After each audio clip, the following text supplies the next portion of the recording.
빈소의 고독. 하얀 국화꽃이 쌓인 영정 앞에서 박은정은 고개를 숙인 채 조문객들의 절을 받았다. 39의 나이 어머니를 떠나보내는 마음이 이토록 공허할 줄 몰랐다. 검은 한복 치마자락이 차가운 장례식장 바닥에 스치며 작은 소리를 냈다. 삼가 고인의 명복을 빕니다. 중년 남성의 낮은 목소리가 들렸다. 은정은 기계적으로 허리를 굽히며 답했다. 고맙습니다. 그가 누구인지도 모른 채 어머니 최미란이 운영하던 작은 식당의 단골 손님이었을 것이다. 이런 낯선 이들이 오히려 더 정성스럽게 조문을 와주었다. 시계를 힐끗 보았다. 오후 6시. 성우는 여전히 나타나지 않았다. 아침에 급하게 걸어온 전화에서 그는 회사 워크숍이 갑자기 잡혔어. 내일 아침에 바로 갈게라고 말했다. 결혼한 지 10년 언제나 그런 시기였다. 중요한 순간마다 그는 부재했다. 시댁 식구들도 오후 일찍 와서 형식적인 절만 하고 돌아갔다. 시어머니는 좀 더 있고 싶지만 아이들 봐야 해서라며 어색한 미소를 지었고 시누이는 스마트폰만 들여다보다가 먼저 나갔다. 은정은 그들을 붙잡지도 않았다. 애초에 기대하지도 않았으니까. 빈소는 점점 조용해졌다. 하얀 조명 아래 홀로 남은 은정은 어머니의 영정을 바라보았다. 자상한 미소를 짓고 있는 최미란의 모습. 사진 속 어머니는 여전히 따뜻해 보였지만 더 이상 대답해주지 않았다. 엄마. 작게 중얼거린 목소리가 적막한 빈소에 울렸다. 가슴 한편이 먹먹해졌다. 지난 몇 달 동안 병원을 오가며 간병했던 시간들이 떠올랐다. 항암 치료로 머리카락이 빠진 어머니가 괜찮다, 괜찮아라고 손을 흔들던 모습. 그때도 혼자였다. 성우는 병원 냄새가 싫다며 잘 오지 않았고 시댁에서는 며느리가 할 일이라며 선을 그었다. 은정의 서점도 제대로 돌보지 못했다. 어머니 간병과 가게 운영을 병행하느라 매일이 전쟁 같았다. 그러나 어머니 앞에서는 지친 기색을 보이지 않으려 애썼다. 어린 시절 자신을 버리고 간 친모와 달리 최미란은 끝까지 자신 곁에 있어준 유일한 사람이었으니까. 상주님, 식사 좀 하세요. 장례식장 직원이 도시락을 가져왔다. 하지만 목구멍으로 넘어갈 것 같지 않았다. 은정은 고개를 저었다. 괜찮습니다. 다시 혼자가 되었다. 조용한 빈소에서 에어컨 소리만 윙윙거렸다. 은정은 어머니의 영정 앞 방석에 무릎을 꿇고 앉았다. 이상했다. 슬픔보다는 허무함이 더 컸다. 마치 세상에서 자신을 지켜줄 마지막 울타리마저 사라진 기분이었다. 핸드폰이 진동했다. 성우에게서 온 문자였다. 내일 아침 일찍 갈게. 미안해. 은정은 핸드폰을 끄고 주머니에 넣었다. 미안하다는 말이 이제는 공허했다. 결국 이 마지막 밤도 혼자 보내야 했다. 하얀 국화꽃 향기만이 그녀의 외로움을 감쌌다. 빈소의 정적 속에서 은정의 머릿속에는 오래된 기억이 떠올랐다. 11살이던 그의 가을, 친모가 집을 떠나던 날의 기억이었다. 은정아, 엄마가 잠깐 어디 좀 갔다 올게. 아버지의 어색한 목소리가 아직도 귓가에 맴돌았다. 하지만 어린 은정도 알 수 있었다. 엄마가 정말로 잠깐 다녀오는 게 아니라는 걸. 며칠째 계속된 부모의 차가운 말다툼, 엄마의 퀭한 눈가, 그리고 마지막 밤 짐을 싸던 엄마의 뒷모습을 기억하고 있었으니까. 그날 아침 엄마는 은정의 이마에 가볍게 입맞춤을 하고 말했다. 은정이가 착하게 잘 지내야 해. 알겠지? 그것이 마지막 말이었다. 은정은 고개를 끄덕였지만 가슴 한구석이 시려왔다. 엄마의 눈빛이 이미 멀어져 있었기 때문이다. 그 후 몇 달 동안 집안은 썰렁했다. 아버지는 늦게 들어와서는 소주를 혼자 마셨고 은정은 학교에서 돌아와도 텅 빈 집에서 혼자 라면을 끓여 먹어야 했다. 친구들이 너네 엄마는 어디 갔어? 라고 물으면 그저 여행 갔어라고 둘러댔다. 하지만 아이들은 금세 진실을 눈치챘다. 그리고 겨울이 되어서야 최미란이 나타났다. 아버지가 소개한 그녀는 30 중반의 단정한 여성이었다. 첫 만남에서 미란은 조심스럽게 말했다. 은정아, 안녕. 나는 미란이야. 아저씨랑 친구가 되었거든. 은정은 대답하지 않았다. 그저 차갑게 바라볼 뿐이었다. 이 낯선 여자가 엄마 자리에 앉는 것이 싫었다. 엄마가 쓰던 컵을 쓰고 엄마가 입던 앞치마를 두르는 것도 마음에 들지 않았다. 미라는 포기하지 않았다. 매일 은정이 좋아할 만한 반찬을 만들어주고 학교 준비물을 챙겨주고 밤늦게까지 은정의 숙제를 도와주었다. 하지만 은정의 마음은 쉽게 열리지 않았다. 당신은 내 엄마가 아니야라는 말을 속으로 되뇌며 거리를 두었다. 변화의 순간은 예기치 않게 찾아왔다.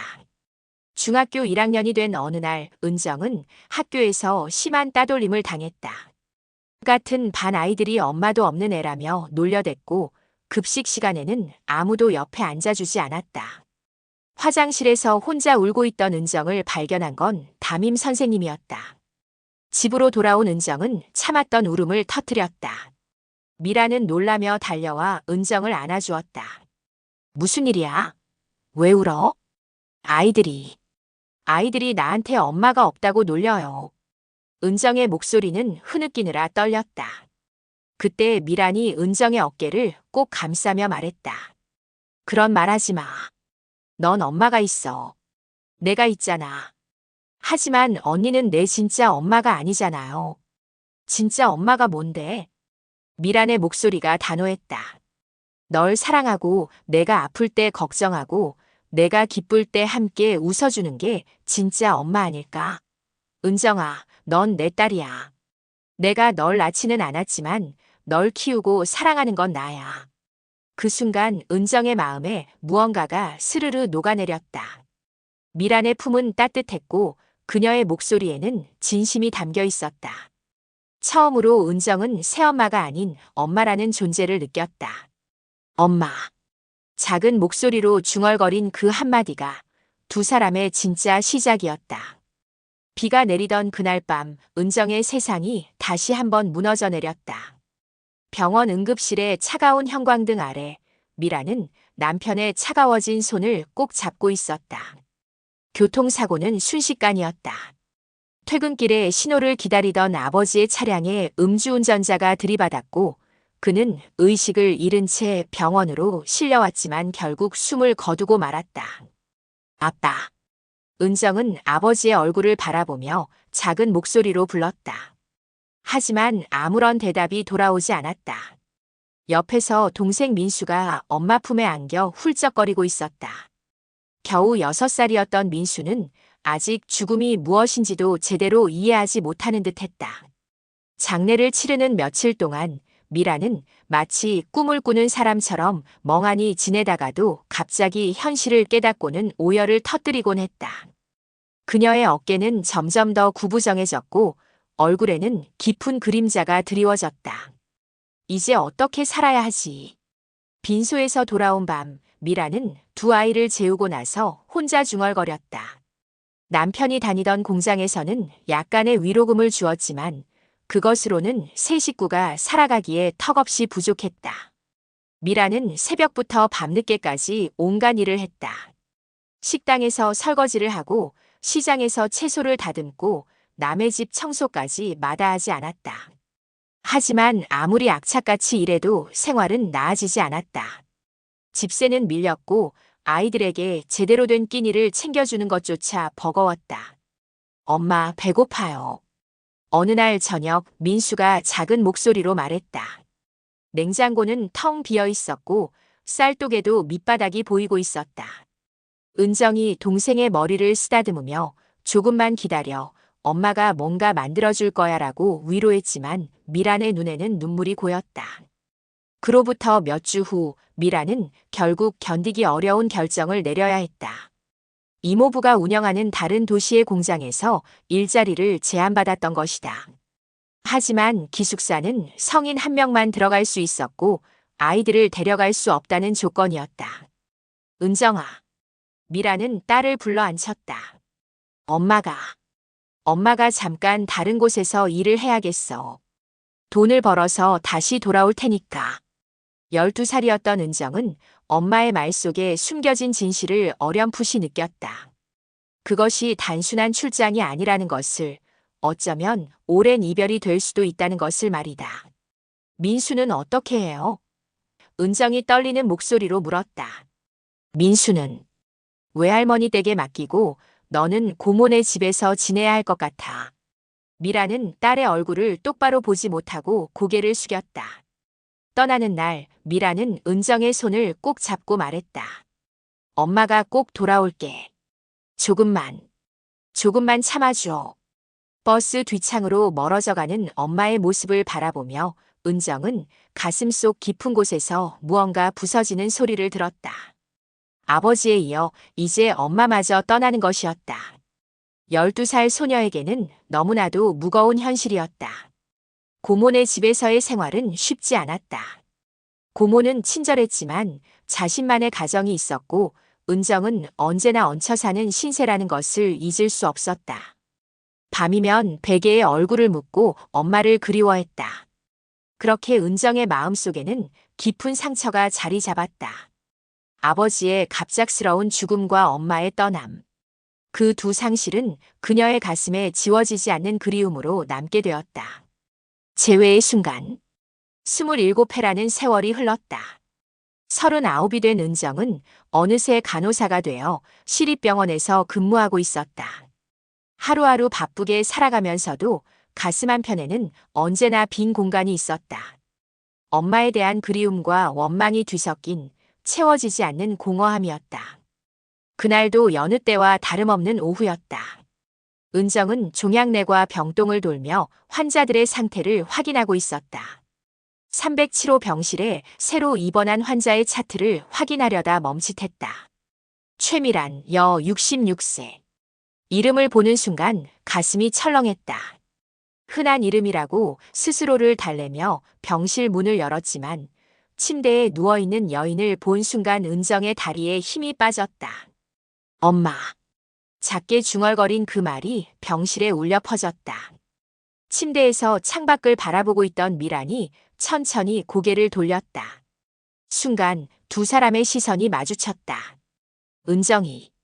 우리 은정이구나. 미란의 목소리는 떨리고 있었다. 세월이 많이 흘렀지만 딸의 얼굴에서 어린 시절의 모습을 찾을 수 있었다. 은정은 차트를 바닥에 떨어뜨렸다. 27년 만의 재회였다. 가슴이 뛰는 게 마치 심장이 터질 것만 같았다. 그리운 마음과 원망스러운 마음이 동시에 밀려왔다. 왜 이제야? 은정의 목소리도 떨렸다. 미안하다. 정말 미안해. 미라는 눈물을 글썽이며 가느다란 손을 뻗었다. 엄마가 끝까지 함께하지 못해서.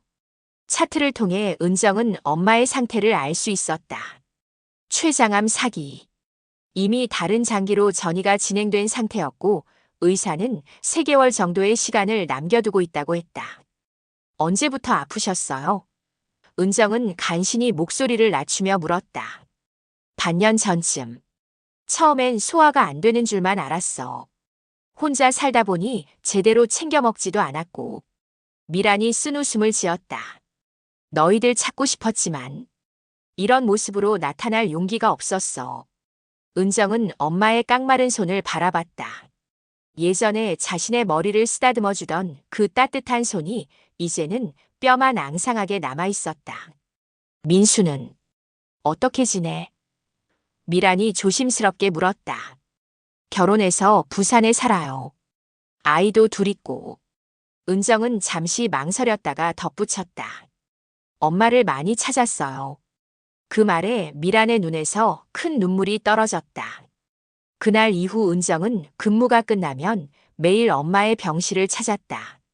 처음에는 어색하고 서먹했지만 시간이 지나면서 조금씩 마음의 문이 열렸다. 은정아, 너 결혼은 했니? 어느 날 저녁 미란이 물었다. 네, 했는데. 은정은 말끝을 흐렸다. 남편 성우와의 관계는 이미 차가워진 지 오래였다. 아이도 없었고 서로에 대한 관심도 사라진 상태였다. 행복하지 않구나. 미라는 딸의 표정만 봐도 알 수 있었다. 엄마가 곁에 없어서 제대로 된 사랑을 배우지 못한 게 아닐까? 그런 건 아니에요. 은정이 고개를 저었다. 엄마는 말이야. 미란이 창밖을 바라보며 말했다. 너희들 떠나보내고 나서 하루도 편한 날이 없었어. 매일 밤 울었고 너희들 생각에 잠도 못 잤어. 그래도 돈만 벌면, 돈만 모으면 다시 함께 살 수 있을 거라고 생각했는데 왜 안 오셨어요? 왜 연락도 안 하셨어요? 은정은 참았던 말을 쏟아냈다. 부끄러웠어. 빈손으로 갈 수 없었어. 그리고 시간이 지날수록 더 어려워졌어. 너희들이 날 원망하고 있을 거라고 생각했거든. 병실에서의 작은 대화들이 은정의 메마른 마음을 조금씩 적셔갔다. 미라는 은정이 좋아했던 옛날 이야기를 들려주기도 하고 어린 시절의 추억을 되짚어가며 대화를 나눴다. 엄마가 해주던 김치찌개 맛 기억나니? 네. 지금도 가끔 해먹어요. 그런데 엄마 맛이 안 나더라고요. 그럼 나중에 기운이 좀 좋아지면 만들어줄게. 하지만 미란의 상태는 나날이 악화되어 갔다. 통증으로 밤잠을 이루지 못하는 날이 많아졌고 식사도 거의 할 수 없게 되었다. 은정아. 어느 날 밤 미란이 딸의 손을 꼭 잡고 말했다. 엄마가 얼마 남지 않은 것 같아. 그런 말씀 마세요. 아니야, 나도 알아. 간호사인 너도 알고 있잖아. 미라는 딸의 눈을 바라봤다. 고마워. 마지막에 이렇게라도 함께 할 수 있어서. 짧은 시간이었지만 두 사람은 다시 모녀가 되었다. 은정은 엄마의 손을 잡고 밤을 지새웠고 미라는 딸의 얼굴을 바라보며 평온한 미소를 지었다. 27년의 공백이 완전히 메워질 수는 없었지만 그 시간만큼은 진짜 엄마와 딸이었다. 미라는 그해 가을 단풍잎이 떨어지는 조용한 새벽에 세상을 떠났다. 은정이 밤근무를 마치고 병실로 들어섰을 때 엄마는 이미 평온한 얼굴로 잠들어 있었다. 산소호흡기의 규칙적인 소리만이 고요한 병실에 울려 퍼지고 있었다. 은정은 엄마의 차가워진 손을 잡고 한참을 울었다. 엄마, 아직 할 말이 많이 남았는데. 장례는 조촐하게 치러졌다. 부산에서 올라온 민수와 몇몇 친척들만이 참석했다. 27년 만에 만난 남매는 엄마의 관 앞에서 어린아이처럼 울었다. 누나, 엄마가 우리 찾으려고 얼마나 애썼는지 알아? 민수가 눈물을 훔치며 말했다. 외할머니께서 돌아가시기 전에 말씀하셨어. 엄마가 몇 번이나 편지를 보내고 전화를 했는데 외할머니가 모른 척했다고. 그제야 은정은 깨달았다. 엄마가 정말로 자신들을 버린 게 아니었다는 것을. 어른들의 복잡한 사정과 오해가 가족을 갈라놓았다는 것을. 장례를 마친 지 일주일 후 은정은 뜻밖의 연락을 받았다. 변호사 사무실에서 온 전화였다. 고인께서 생전에 작성하신 유언장이 있습니다. 시간 되실 때 사무실로 한번 와주시겠어요? 은정은 궁금하면서도 두려웠다. 엄마가 무엇을 남겼을지 짐작할 수 없었다. 변호사 사무실은 작고 소박했다. 중년의 변호사가 은정을 맞으며 말했다. 고인께서 6개월 전에 작성하신 유언장입니다. 내용을 읽어드리겠습니다. 사랑하는 딸 은정에게. 엄마가 너에게 줄 수 있는 게 이것뿐이구나. 미안하고 또 미안하다. 27년 동안 엄마는 너희들을 잊은 날이 하루도 없었어. 매일 밤 너희들 생각을 했고 언젠가는 다시 만날 수 있을 거라고 믿었어. 변호사의 목소리가 계속 이어졌지만 은정의 귀에는 잘 들리지 않았다. 눈물이 계속 흘러내렸다. 그리고 엄마가 평생 운영해온 미란 식당과 적금 통장을 너에게 물려줄게. 많지는 않지만 엄마가 27년 동안 너희들을 위해 모은 돈이야. 이제라도 내가 하고 싶은 일을 하며 살았으면 좋겠어. 변호사가 서류를 건네며 설명했다. 식당은 작지만 단골 손님들이 많고 매출도 안정적입니다. 적금은 총 1억 2천만 원 정도 됩니다. 은정은 서류를 받아들고도 믿기지 않았다. 엄마가 그 힘든 세월 동안 이 모든 것을 혼자 일궈냈다는 게. 그런데 변호사가 조심스럽게 말했다. 유언장에 추가로 적힌 내용이 있습니다. 돈이 목적이 아니었어. 엄마는 그저 너희들이 세상에서 누구에게도 기대지 않고 살아갈 수 있는 힘을 주고 싶었던 거야. 이제 너희들은 누구 앞에서도 당당할 수 있어. 그것이 엄마가 주고 싶었던 진짜 선물이야. 집으로 돌아가는 길에 은정은 미란 식당에 들러보았다. 작고 낡은 식당이었지만 깨끗하게 정리되어 있었다. 벽에는 엄마가 직접 쓴 듯한 메뉴판이 걸려 있었고 테이블 위에는 작은 화분들이 놓여 있었다. 식당 한 구석에는 가족 사진이 걸려 있었다. 아버지가 살아계시던 시절 내 가족이 함께 찍은 사진이었다. 그 옆에는 은정과 민수의 어린 시절 사진들이 빼곡히 붙어 있었다. 사장님이 매일 이 사진들을 보면서 일하셨어요. 옆 가게 사장이 말했다. 딸 자랑을 워낙 많이 하셔서 간호사가 된 딸이 얼마나 자랑스러우신지 맨날 말씀하셨거든요. 은정은 그제야 깨달았다. 엄마는 한 번도 자신들을 잊지 않았다는 것을. 오히려 매 순간 자신들을 생각하며 살아왔다는 것을. 그날 밤 집에 돌아온 은정은 적금 통장을 들여다보았다. 매달 꼬박꼬박 입금된 작은 금액들이 27년 동안 쌓여서 큰 돈이 된 것이었다. 통장의 첫 페이지에는 엄마의 필체로 은정이와 민수에게라고 적혀 있었다. 엄마. 은정은 통장을 가슴에 안고 소리 없이 울었다. 그것은 단순한 돈이 아니었다. 27년 동안 엄마가 자식들을 향한 사랑으로 한 푼씩 모은 마음이었다. 외로운 식당에서 하루 종일 일하면서도 딸과 아들을 위해 조금씩 저축한 엄마의 진심이었다. 은정은 그 순간 깨달았다. 자신이 받은 것은 재산이 아니라 세상 어디서든 당당하게 살아갈 수 있는 자존심과 용기였다는 것을. 누구에게도 기대지 않고 누구에게도 굽히지 않고 살아갈 수 있는 힘이었다. 엄마의 마지막 선물은 돈이 아니라 사랑이었다. 그리고 그 사랑이 은정에게 새로운 삶의 용기를 주었다.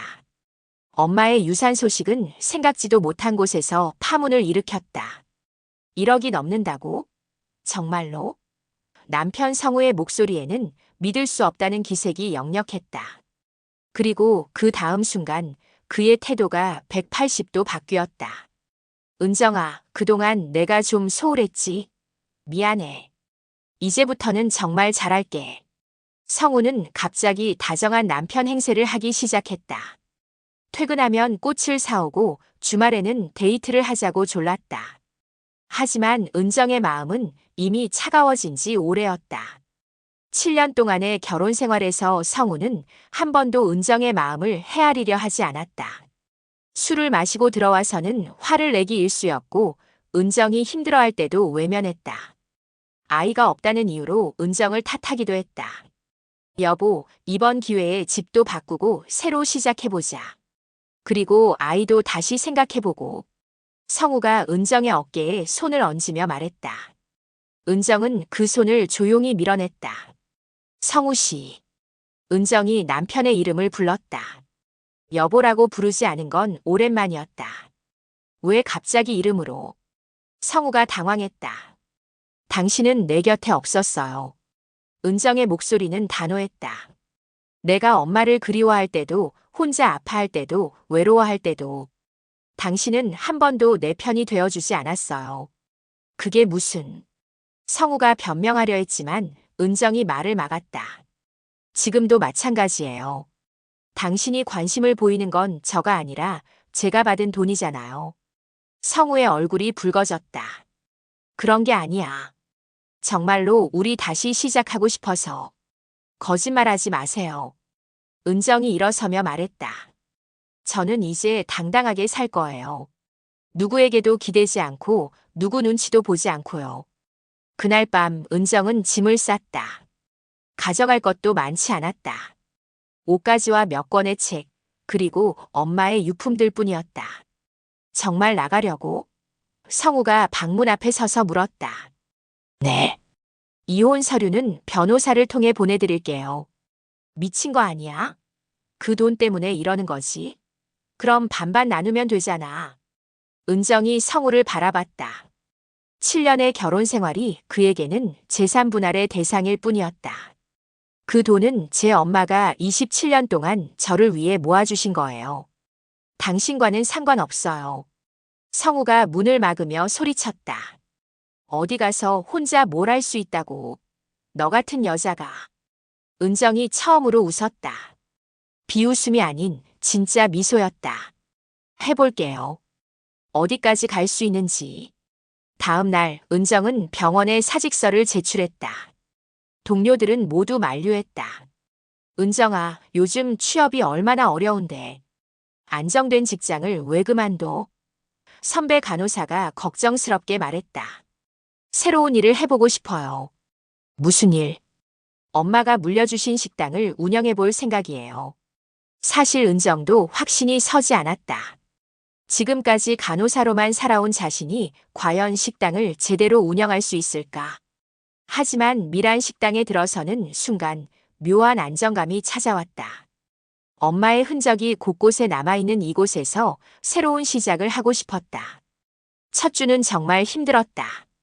음식 솜씨는 형편없었고 손님들은 사장님이 바뀐 후로 맛이 달라졌다며 불평했다. 하지만 은정은 포기하지 않았다. 사장님, 미란 씨가 쓰시던 레시피 책이 주방 서랍에 있어요. 옆집 사장이 알려주었다. 은정은 그 레시피 책을 보며 하나하나 배워나갔다. 엄마의 글씨로 적힌 요리법들을 따라하면서 마치 엄마가 옆에서 가르쳐주는 것 같은 기분이 들었다. 김치찌개 돼지고기는 목살로, 김치는 싱것으로. 설탕 1스푼 넣으면 단맛이 나서 아이들이 좋아해. 된장찌개 멸치 육수를 우려낸 후 된장 2스푼. 두부는 마지막에 넣어야 부서지지 않음. 한 달이 지나자 단골 손님들이 하나둘 돌아왔다. 아, 이제 미란 씨 맛이 나는구먼. 할아버지 손님이 엄지를 치켜 세웠다. 딸이 엄마 음식 솜씨를 물려받았네요. 아주머니들이 웃으며 말했다. 은정은 그제야 깨달았다. 자신이 찾고 있던 것이 무엇이었는지를. 그것은 돈이 아니라 뿌리였다. 어떤 상황에서도 흔들리지 않을 자신만의 터전이었다. 어느 날 저녁 식당 문을 닫고 혼자 앉아있던 은정에게 성우가 찾아왔다. 은정아, 정말 마지막으로 부탁할게. 다시 돌아와. 내가 잘못했어. 은정이 고개를 들어 성우를 바라봤다. 예전 같았으면 흔들렸을지도 모르겠지만 이제는 달랐다. 성우 씨, 저는 이제 뿌리가 생겼어요. 은정이 조용히 말했다. 이곳이 제 자리예요. 엄마가 물려주신 건 돈이 아니라 제 자신을 지킬 힘이었어요. 성우는 더 이상 아무 말도 할 수 없었다. 그날 밤 은정은 식당에서 엄마의 사진을 바라보며 속삭였다. 엄마, 이제 알겠어요. 엄마가 주신 진짜 선물이 뭔지. 감사해요, 엄마. 마흔을 앞둔 은정에게 비로소 진짜 인생이 시작되었다. 누구에게도 기댈 필요 없는 스스로 일궈낸 삶이 시작된 것이다.